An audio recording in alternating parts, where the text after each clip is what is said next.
바울이 밀레도에서 에베소 장로들에게 고별 설교를 하였습니다.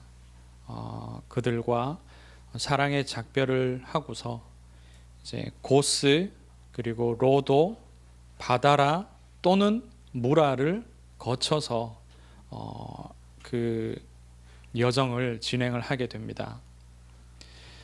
고스와 로도는 작은 그 연안의 항구고요.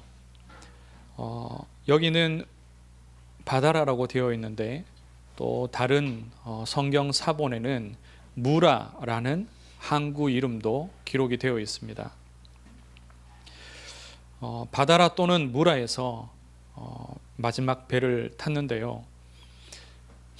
그 근방에서 가장 큰 항구가 여기 무라에 있었습니다. 바다라와 무라가 이렇게 좀 가까이 붙어 있으니까 하나의 지명으로 아마 기록을 했을 수도 있고요. 가장 큰 이 항구에서 이제 베니게까지 한 번에 가는 배를 타려고 하는 겁니다. 아주 먼 거리를 한 번에 이동하는 배인지라 큰 상선을 찾아서 타게 되었습니다. 이 상선이 이제 베니게 지역의 유명한 항구이자 지중해 최대의 항구 도시인 두로에 이르게 됩니다. 두로에 이르러서 이 배가 이 당시 큰 배들이 이제 무역선들이었거든요. 그래서 그 배에 있는 짐을 내리고 또 다른 짐을 이렇게 싣고 아마 그런 일들을 이렇게 하느라 한 일주일 정도가 좋게 소요가 된 것으로 보입니다. 그래서 그 시간 동안 바울이 두로에 있는 교회를 찾았습니다. 그 제자들을 찾은 거죠.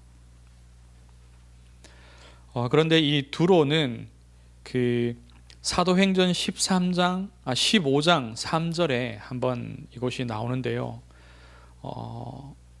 아마 바울이 이 두로를 한번 방문을 하고서 만난 적이 있는 것으로 보입니다. 그리고 이 두로 이후에는 이제 가까운 돌레마이라는 항구로 갔다가 이제 최종 목적지인 가이사랴에까지 이르게 됩니다. 가이사랴에서는 7 집사 가운데 한 명인 빌립 집사 집에서 머무르게 되죠. 성경은 전도자 빌립이라고도 이렇게 표현을 하고 있는데요. 원어에는 여기 집사라는 표현을 뺐습니다. 7 중에 하나인 전도자 빌립 이렇게 표현을 하는 것으로 봐서는 처음 집사를 세웠을 때 교회의 어떤 구제와 또 재정과 그런 일을 맡기려고 세웠지만 빌립이 점차 전도하고 또 교회를 세우고 말씀을 가르치고 하는 이런 일로 전도자의 일로 아마 집중을 하게 된 것 같아요. 그래서 전도자 빌립이라고 표현을 합니다. 그 빌립 집에 한 여러 날을 이렇게 머물렀습니다. 총 3곳을 머무르고 형제들을 만났는데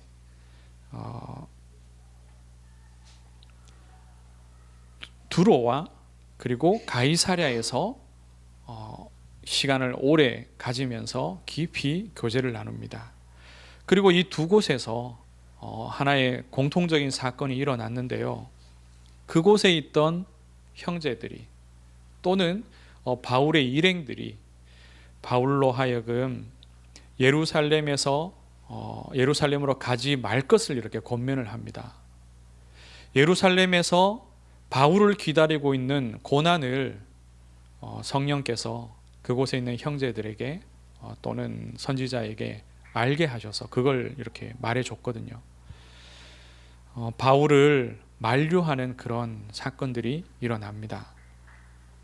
이에 대하여서 바울은요 단호하게 결단하는 그런 모습을 보여주죠. 13절에 보면 나는 주 예수의 이름을 위하여 결박당할 뿐 아니라 예루살렘에서 죽을 것도 각오하였노라.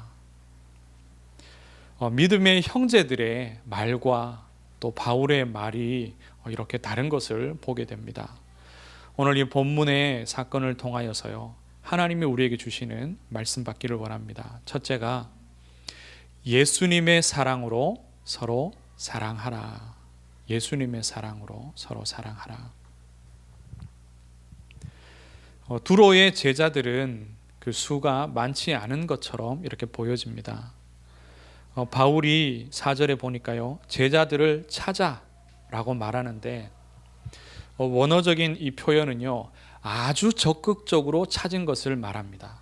아주 적극적으로. 찾기 쉽고 그 수도 많고 하면 또 다르게 표현했을 텐데요, 아주 적극적으로 그 제자들을 찾았다는 표현을 봐서는 수가 많지 않은 것 같아요.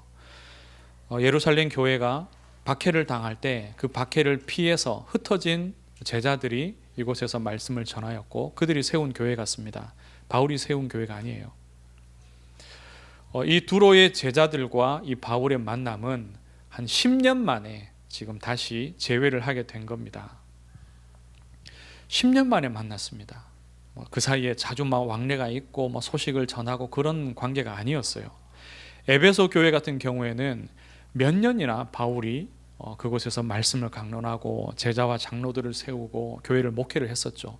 그런 곳에서 뜨겁게 그들과 사랑의 작별을 하였더랬습니다. 그런데 이곳 두로의 제자들과는요, 10년 만에 만났고 그리고 이들과 함께 재회하여서 같이 시간을 가진 것은 불과 일주일입니다. 일주일을 함께 지냈을 뿐인데 오래도록 교제한 관계도 아니었는데 이들이 헤어질 때 어떻게 했냐 하면은 5절에 보면은 그들이 다 그 처자와 함께 성문 밖까지 전송하거늘, 그리고 거기서 그치지 않고요, 바다에서 함께 바닷가에서 무릎을 꿇어 기도까지 합니다. 일단 이들이 어디까지 나왔냐 하면은 바닷가까지 나왔습니다. 성문 밖이라 하면 보통 그 도시, 바로 그 도시를 둘러싸고 있는 성문 밖을 말하는 거죠. 그런데 이 표현을, 전체적인 이 표현을 잘 보면은 도시 밖까지 나왔다는 것을 알 수 있습니다. 도시의 중심에서 항구까지 거리가 꽤나 되는데요, 이 믿음의 형제들과 또 그들의 처와 자식들까지 모든 성도가 이 바울 일행을 다 따라가서 배웅을 합니다. 함께 기도하고 그들이 얼마나 바울을 사랑하고 또 존경하고 잘 섬기려 하는지 그러한 중심을 알 수 있죠. 주제와는 또 조금 어떤 다를 수도 있겠지만 이 교회에, 초대 교회에 그 어린 아이들까지 아마 전도자의 말씀을 함께 받고 또 그 전도자의 축복의 기도를 받으며 또 배웅하는 자리까지 함께 나간 것으로 이렇게 성경이 기록하고 보여집니다. 그래서 우리 아이들도, 우리 후대들도, 렘넌트들도 이러한 전도의 역사에 함께 동참하고 또 보고 증인되기를 주의 이름으로 축복합니다. 두로 이후에 바울 일행이 가이사랴에까지, 돌레마이에 잠깐 하루를 머물렀다가요, 이제 가이사랴에 이르게 됩니다. 이 가이사랴에도 교회가 있었는데 이곳에서 누가 사역을 하고 있었냐 하면은 빌립이 하고 있었습니다. 빌립 집사가. 이 빌립의 집에, 전도자 빌립의 집에 바울 일행이 묵었는데요, 아마 그 전에도 이제 예루살렘 교회에서 바울과 아마 만남이 있었을 겁니다. 빌립이 만났겠죠. 그런데 1대1로 이렇게 대면하여서 며칠 동안 깊이 이렇게 대화하고 교제할 수 있는 그런 기회는 아마 그 전에는 없었던 것으로 보여집니다. 바울이 누굽니까? 바울은 스데반을 죽인 자입니다. 스데반과 이 빌립 집사가 동력자이고 한 교회에서 같이 집사로 이렇게 안수받고 세워진 일꾼들이거든요. 그런데 바울은 자신의 동력자를 죽인 사람입니다. 원수죠. 그런데 그 사건 이후에 이제 20년이 지났습니다. 20년 후에 이제 1대1로 대면하고 그 바울과 그 일행들을 자기 집에서 묵도록 허락하고, 그리고 깊은 여러 날 동안 깊은 교제를 이어나가는 거죠. 10절에 여러 날 머물러 있더니라고 합니다. 여기 10절에 여러 날이라고 했죠. 그런데 이 원어적인 표현은 보통 한 10일 정도 이상 되는 날을 이렇게 말할 때 쓰는 표현을 사용을 했어요. 우리가 여러 날이라고 하면 3, 4일이 될 수도 있고 10일이 넘을 수도 있겠죠. 그런데 원어적으로는 한 10일 이상 되는 날짜를 말할 때 쓰는 표현을 썼어요. 근데 실제로 바울 일행이 이 빌립 집에서 얼마 정도를 머물렀냐 하면은 그 6월절까지 도착하기 위해서 이렇게 기록된 그 내용들 있죠. 며칠 어디에 묵고 며칠 어디에 묵고 하루 만에 어디에 도착하고 그런 것들을 다 계산해 보면은 실제로는 약 5일을 머무른 것으로 나옵니다. 근데 누가는요, 굉장히 의사고, 그리고 굉장히 그 기록들이 사실적이고 꼼꼼해요. 아주 따져서 세밀하게 기록을 하는 사람입니다. 그런데 그 누가가 10일 이상 머무르는 그 표현을 썼는데 실제로는 5일을 머물렀다는 것은 이 부분을 강조하고자 하는 겁니다.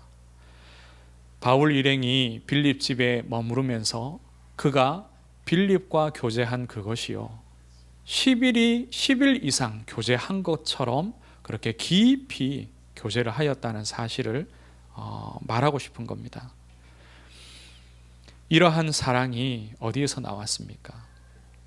불과 일주일을 만났는데 뜨겁게 사랑하고 또 배웅하고 함께 기도도 하고, 그리고 불과가 아니죠. 20년 전에는 교회를 핍박하던 원수이고 자기의 동력자를 죽인 자인데 그러한 바울을 자기 집에 머물게 하고 깊이 교제할 수 있는 그 사랑이 어디에서 나왔습니까? 첫째로 복음의 말씀을 나누고 또 그 복음을 누리는 가운데 각자에게서, 이 지체들 모든 성도들 개인에게서 나와진 겁니다. 바울이 어디를 가든지 말씀을 나누고 함께 기도했겠죠. 그런데 굳이 자기가 세운 교회도 아닌데요, 두로에서 적극적으로 그 제자들을 찾아서 무엇을 했겠습니까? 그들에게 언제든지 바울이 했던 것처럼 그리스도의 복음의 말씀을 나누고 현장에서 하나님이 역사하신 그 증거들을 포럼하고 나누었습니다. 복음의 말씀이 우리로 예수 그리스도의 사랑으로 사랑하게 만듭니다. 그리고 이 사랑이 어디에서 나왔느냐? 5절에 보면 물론 가이사랴에서도 그렇게 하였겠죠. 그런데 이러한 언급을 어디서 했냐면 두로에서 그 제자들을 만났을 때 언급이 되고 있습니다. 5절에 보니까 바닷가에서 무릎을 꿇어 기도하고, 이들이요 그리스도의 이름으로 함께 간절히 기도합니다. 합심하여서 또 중보하며 그리스도의 이름으로 함께 기도합니다. 밀레도에서 에베소의 장로들을 만났을 때도 헤어질 때 바로 이렇게 기도했죠. 20장 36절에 보니까 무릎을 꿇고 그 모든 사람들과 함께 기도하니, 이 초대교회의 성도들은 기도하였습니다. 그리스도의 이름으로 함께. 그리고 그러한 중심과 자세를 말해주죠. 하나님 앞에 얼마나 간절히 기도하였는지가 이렇게 나타납니다. 무릎을 꿇어 기도합니다. 그리고 셋째로 빌립은 바울을 누구보다도 잘 이해할 수 있는 사람이었습니다. 어째서 바울을 잘 이해할 수 있냐? 빌립 집사에게, 전도자 빌립에게 성령께서 역사하셔서 그로 하여금 에디오피아 내시를 만나서 복음 전하게 했습니다. 그리고 성령께서 신비하게 그를 데려가셨습니다. 다시 그 내시를 만날 수가 없었어요. 빌립 집사는 전도를 위해서 성령께서 신비롭게 역사하시는 체험을 한 자입니다. 천사를 통해서 그렇게 역사하시는 그 성령의 역사를 빌립이 체험했죠. 그리고 예수님께서 바울에게 나타나셔서 바울을 전도자로 바꾸신 그 체험을 빌립은 누구보다도 잘 이해할 수 있었습니다. 그러므로 곧 성령의 역사를 체험하고 누릴 때에 우리는 그리스도의 사랑으로 서로 사랑할 수 있습니다. 예수 그리스도의 십자가의 사랑과 성령의 역사로 서로를 사랑하게 되기를 주의 이름으로 축복합니다. 둘째로 성령에 매여 주의 뜻대로 따라가기를 바랍니다. 성령에 매여서 주의 뜻대로 따라가라. 바울이 당할 고난을 알게 된 두 교회의 형제들이 다 공통적으로요, 바울에게 권면합니다. 아주 강하게 권면하죠. 예루살렘으로 가지 말 것을. 바울을 사랑해서 그렇습니다. 그런데 가이사랴에서는 아주 구체적으로 바울이 예루살렘에서 당할 일을 말하게 됩니다. 그때 아가보라 하는 한 선지자가 유대로부터 내려왔습니다. 이 사람은요, 근데 가이사랴도 따지고 보면 유대예요. 같은 유대 땅인데 유대로부터 내려왔다는 이 표현은요, 이 아가보라는 선지자가 유대의 전통적인 구약의 그런 전통을 잘 계승하고 있는 그러한 신뢰할 수 있는 그런 선지자라는 사실을 여기서 표현을 하고 있는 겁니다. 그래서 이 아가보의 예언이 신뢰할 만한 성령께서 주신 예언이라는 거죠. 아가보가 바울의 띠를, 허리를 이렇게 두르는 긴 그 끈을요 가지고 와서 자기를 묶으면서 이렇게 일어날 일을 예언합니다. 유대인들이 예루살렘에서 이같이 이 띠 임자를 결박하여 이방인의 손에 넘겨주리라. 로마군에게 넘겨준다는 의미죠. 이것을 그 모든 이들이가 모여있는 그 장소에서 이걸 보여줍니다.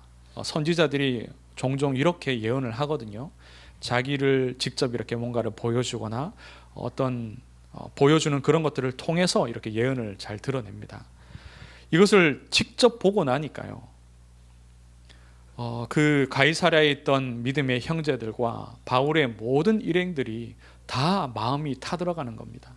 그것을 직접 눈으로까지 이렇게 보고 나니까요. 그래서 더 적극적으로 바울을 만류합니다.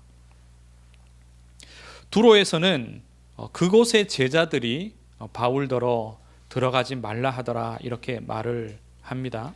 그런데 가이사랴에서는요, 12절에 보니까 우리가 그 말을 듣고 그들과 더불어, 그곳 사람들과 더불어 바울에게 예루살렘으로 올라가지 말라 권하니, 우리가라는 표현을 써요.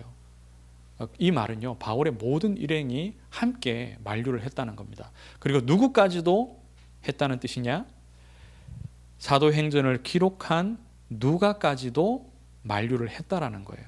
바울 빼고 전부 다 바울로 하여금 가지 말라고 권면을 한 겁니다. 그런데 가는 것이 주의 뜻입니까? 가지 않는 것이 주의 뜻입니까?